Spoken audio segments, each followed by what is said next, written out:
Pemerintah Kampung Mosun, Mosun Utara, Mosun Timur, dan Wayane, Distrik Aifat Utara, Kabupaten Maibrat, melaksanakan rapat musyawarah kampung atau Muskam, Jumat, tanggal 4 Maret tahun 2022, di balai kampung masing-masing.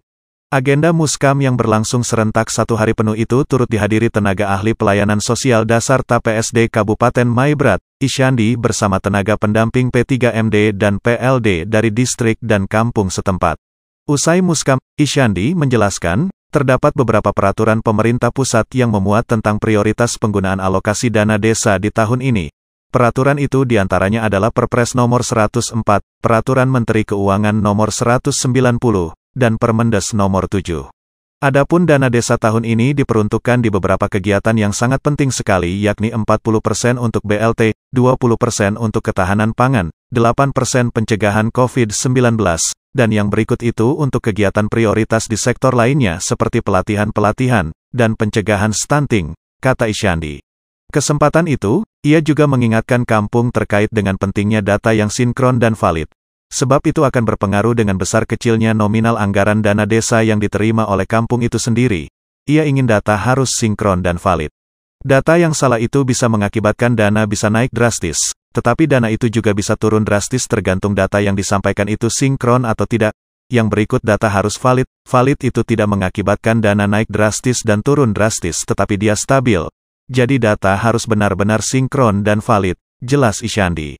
Lebih jauh, dirinya ingin pemerintah kampung dalam perencanaan program ke depannya agar tidak melulu tentang pembangunan rumah warga, tetapi program pemberdayaan ekonomi kerakyatan di dalam kampung itu juga harus digenjot dengan penggunaan dana desa. Hal itu dimaksud agar perekonomian di dalam kampung dapat berjalan demi meningkatkan taraf hidup warga masyarakat.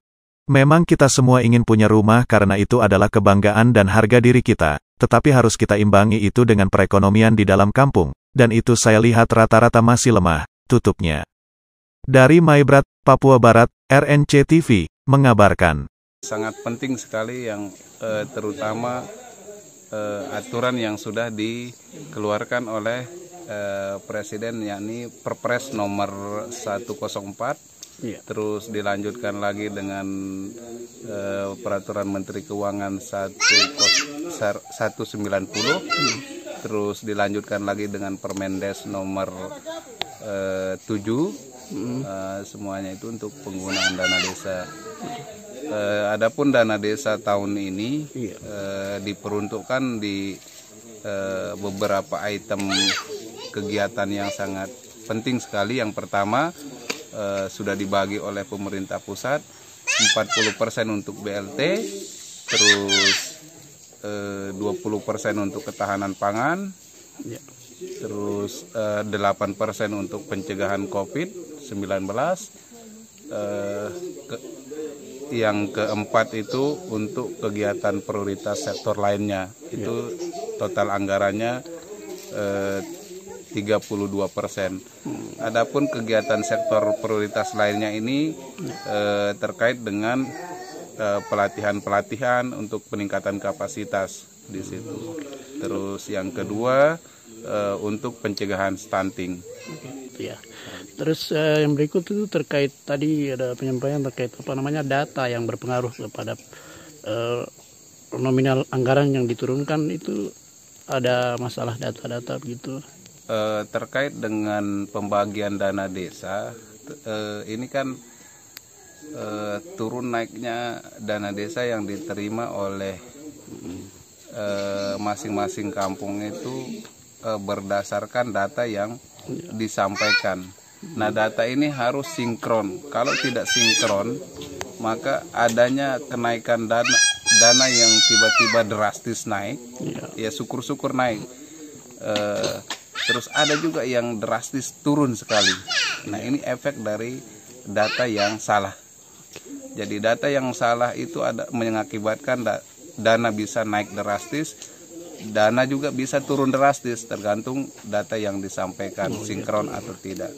Terus yang kedua, data yang valid. Data valid itu tidak mengakibatkan dana naik drastis dan dana turun drastis. Jadi data valid itu yang dilaporkan adalah mengakibatkan dana itu stabil.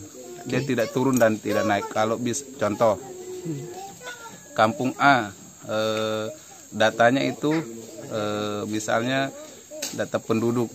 Kalau berdasarkan pembagian dana desa, alokasi dasar itu 100 jiwa ke bawah itu mendapat kisaran dana itu 400 sekian alokasi dasarnya. Maka yang dia dapat adalah 400 sekian itu, dia tidak lebih dan tidak kurang. Begitu juga kalau dia datanya salah, tiba-tiba data yang dilaporkan salah tahun ini, misalnya dia laporkan 1000 jiwa di kampung A, tiba-tiba di tahun depannya dilaporkan validasi lagi, ternyata masih kisaran 200-an. Nah, itu berdampak juga pada anggaran. Dia nanti di tahun berikutnya itu akan turun drastis. Di tahun ini bisa naik drastis, tapi di tahun depan akan pasti turun drastis. Itu dampak data salah. Masalah yang umum ditemukan di kampung-kampung, keinginan masyarakat yang selalu ingin bangun rumah dan rumah. Tidak ada keinginan lain untuk bangun sektor-sektor lainnya, terutama peningkatan ekonomi dan lain-lainnya. Itu sebenarnya yang sangat krusial sekali, karena percuma kita bangun rumah kalau isinya tidak ada. Seharusnya bangun rumah dengan isinya lengkap di dalam itu. Yang sekarang ini kita bangun rumah tapi isi kosong. Artinya perekonomian di masyarakat kita masih butuh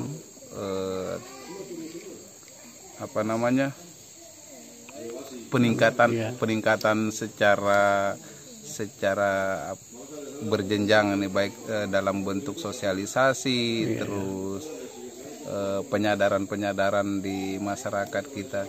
Terus yang kedua untuk terkait dengan rumah yang kosong ini, kesadaran utama adalah bagaimana membangun rumah itu bukan hanya sekedar pajangan, tapi sebagai kebanggaan bahwa rumah kami ini dibangun untuk harga diri kita semua, keluarga, kepala keluarga. Tapi yang saya amati di masyarakat kita, rumah besar tapi rata-rata hanya rumah saja. Artinya perekonomian di dalam rumah itu masih lemah. Kenapa saya bilang rumah kosong? Rumah kosong artinya itu perekonomian yang lemah. Bukan perabotnya yang harus mahal-mahal, tidak. Bukan isinya yang misalnya yang harus mahal-mahal, tidak. Tapi perekonomian di dalam rumah itu yang masih lemah.